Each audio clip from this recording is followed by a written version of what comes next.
Salut à toutes, c'est Diabolix et aujourd'hui je suis là pour un tag livre. Je sais que ça paraît un peu hors du commun dans la communauté make-up, mais je parlais de livres et pas forcément de livres de make-up. Mais bon, je laisse sur ce channel parce que c'est plus celui-là que j'utilise que l'autre. Donc je parlais des livres que j'ai lus récemment, que je suis en train de lire et que je prévois de lire, ce que j'en pense, pour ceux que j'ai déjà lus, etc. Donc, comme on peut les voir, il y en a pas mal quoi. Donc, je vais commencer avec celui que j'ai terminé de lire il y a un moment maintenant. Mais donc voilà, c'est Evernight de Claudia Gray. Donc c'est un livre, on peut se le dire, de vampire.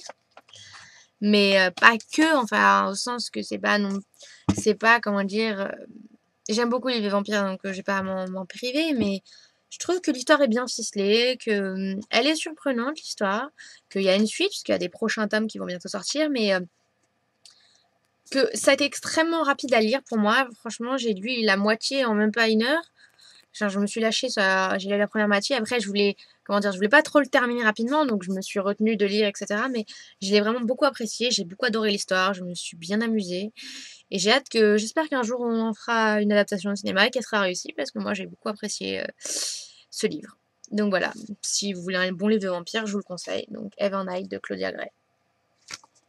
Super bon bouquin.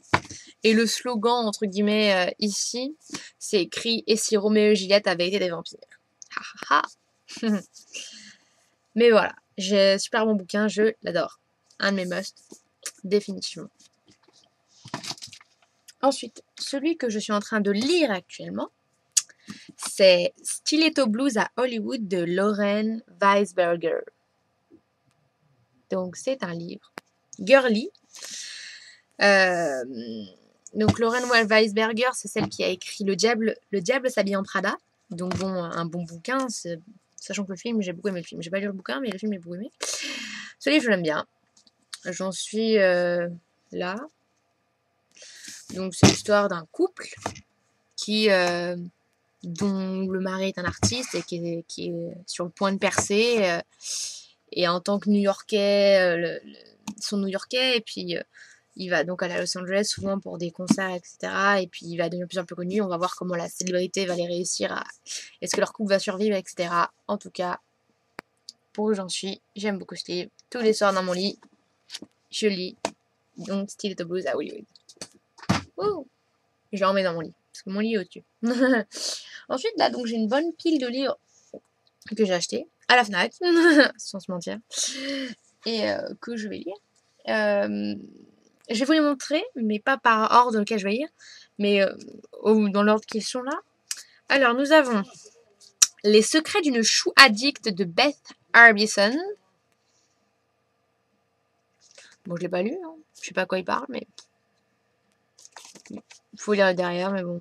Dès que je vois chou addict, je le prends. Alors ensuite, nous avons un livre français cette fois-ci, qui est French Manicure de Géraldine Meillet, qui est un livre, comment dire, c'est écrit, enfin, la première phrase que je retiens derrière, c'est je voudrais porter un toast aux 4 millions de Parisiens. Au sens, c'est un peu une ode aux Parisiens et à leur recherche de l'amour, etc. Donc voilà.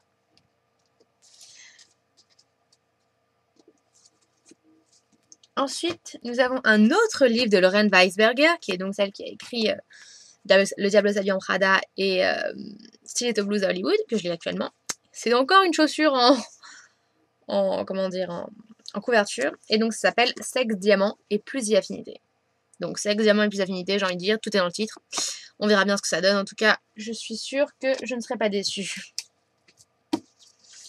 Ensuite, un livre que je ne vais pas lire, mais que je vais prêter pour ceux qui veulent le lire, parce que je pense que les hommes, généralement, en auraient bien besoin. Il s'agit de L'intelligence émotionnelle de Daniel Goleman.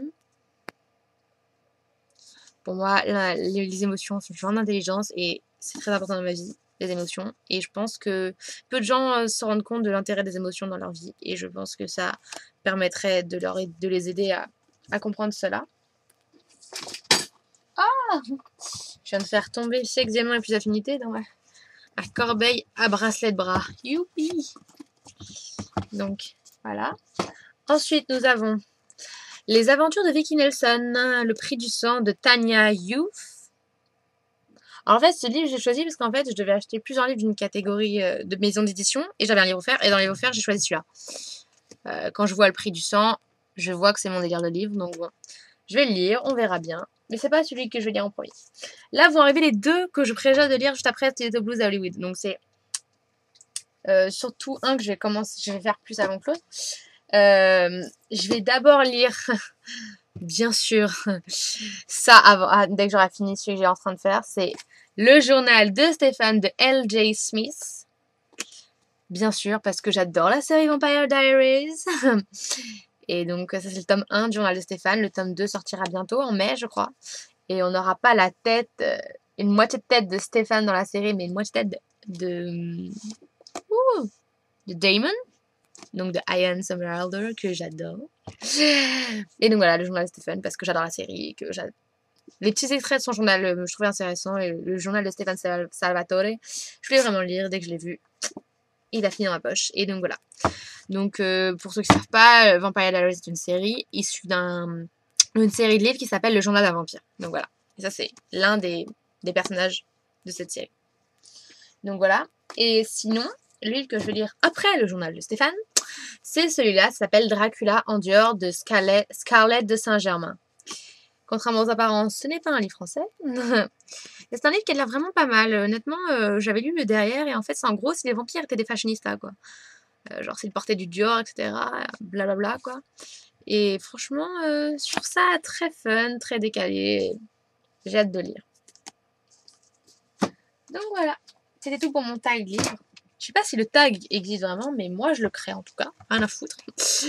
Parce que moi, je me suis récemment intensément dans la lecture. Et donc, c'est pour ça que je voulais le faire partager. Parce que je pense que ce qui permet un peu du renouveau dans les histoires qu'on peut lire. Parce qu'en fait, dans les séries, ça se répète généralement. Les films, tout ça, il y a souvent un peu de lassitude des fois par ce format visuel, le son, etc. Donc ça change de lire des fois. Donc, il y a toujours des très bons livres. Donc voilà, j'espère que vous allez vous mettre vous aussi à la lecture. Hein, et que vous avez apprécié mon tag, que ça vous donne des idées de livres à lire, etc. Petit parenthèse beauté, ce que je porte sur les ongles, c'est Mango Madness de chez Elf. Et j'aurai une petite vidéo, si je ne l'ai pas déjà mis, où je mets ce vernis sur mes ongles, les deux couches, enfin je montre comment je l'applique, comment il donne quoi son rendu. Donc voilà. Et ce look aussi, il y a le tutoriel. C'est un smoky brown. Bon là j'ai mis lèvres plus foncées dans le tutoriel, c'est des lèvres plus claires, mais sinon c'est exactement ça. Donc voilà, je fais plein de gros bisous et je vous dis à une prochaine vidéo. Bye!